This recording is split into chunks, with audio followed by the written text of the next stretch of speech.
Boa tarde, pessoal. Vamos falar hoje mais um pouco sobre fração e representação de uma fração a partir de um inteiro que foi dividido em partes iguais, ok? Vamos lá. A figura desenhada está dividida em partes iguais. Ó, 1, 2, 3, 4, 5, 6, 7, 8. Então, o meu inteiro foi dividido em 8 partes, ok?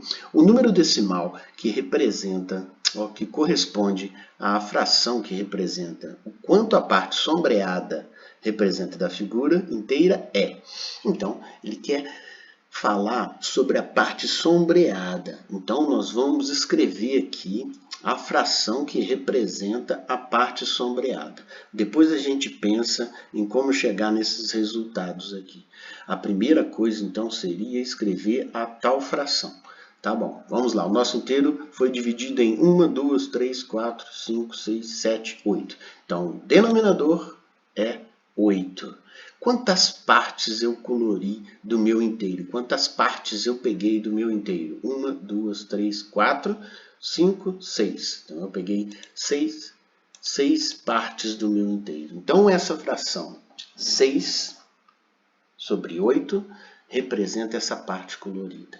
Ok, agora como sair dessa fração e chegar nesse número decimal? Eu posso fazer a continha, 6 dividido por 8, certo? É o que a gente vai fazer, tá?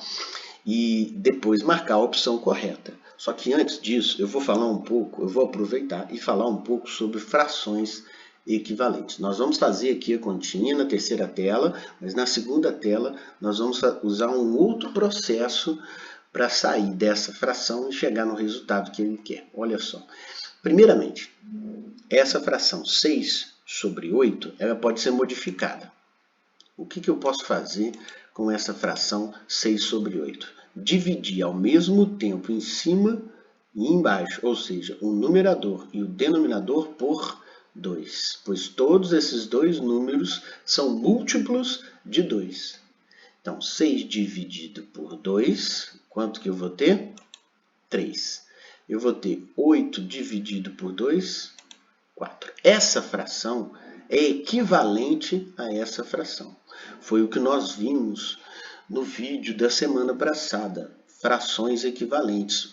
Se eu multiplico ou se eu divido pelo mesmo número o numerador e o denominador, essa fração continua tendo o mesmo resultado que essa. Ok? Agora a gente vai fazer o seguinte. Eu vou multiplicar em cima, não falei que eu posso multiplicar ou dividir, né? Então, eu vou multiplicar em cima por 25 e multiplicar embaixo por 25. Você vai entender por que eu escolhi esse número 25 daqui a pouco. Então, em cima, 3 vezes 25, 75. E embaixo, 4 vezes 25, 100. Olha que fração interessante. Essa fração, ela é 75 dividido por 100.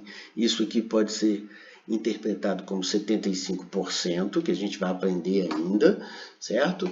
Ou, numa divisão por 100, o que acontece com o número? Ele perde duas casas decimais. Então, eu posso falar que 75 dividido por 100 perde duas casas decimais. 1, 2. Então, é 0,75. Então, aqui, usando esse processo de frações equivalentes e divisão por 100, eu já poderia marcar aqui a opção C. Mas agora vamos lá. Vamos fazer a continha que você deve lembrar como efetuar isso daqui. 6 dividido por 8. Eu posso dividir o 6 por 8? Não. Por quê? Porque o 6 é um número menor do que o 8. Então, a gente começa a nossa continha fazendo o seguinte, acrescentando um zero aqui e um zero aqui e a vírgula. Tá bom? Então, agora eu posso. Qual o número que multiplicado por 8 vai chegar bem perto do resultado 60? E aí eu penso 7.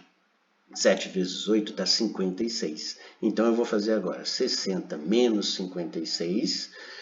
Tudo bem, pessoal? 4. E agora, como já tem uma vírgula, a regrinha diz que eu posso acrescentar um zero ao meu resto. Então, eu acrescentei um zero. Então, ficou 40. Ó. Tá vendo? 40 dividido por 8. Por quanto eu tenho que multiplicar o 8 para encontrar um número bem perto do 40? 5. 5 vezes 8, 40. Então, 40 menos 40, 0. Então, aqui eu fiz a continha, deu também 0,75. Você pode usar esse processo.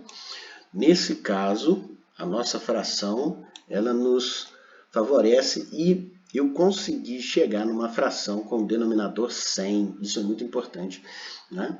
E aí eu posso imaginar o número lá de cima perdendo 2 casas decimais. Tá bom? Então, ó, lembre, frações equivalentes, eu posso dividir pelo mesmo número ou multiplicar pelo mesmo número. Nossa resposta, então, letra C. Tá bom, pessoal? Um abraço, até a próxima.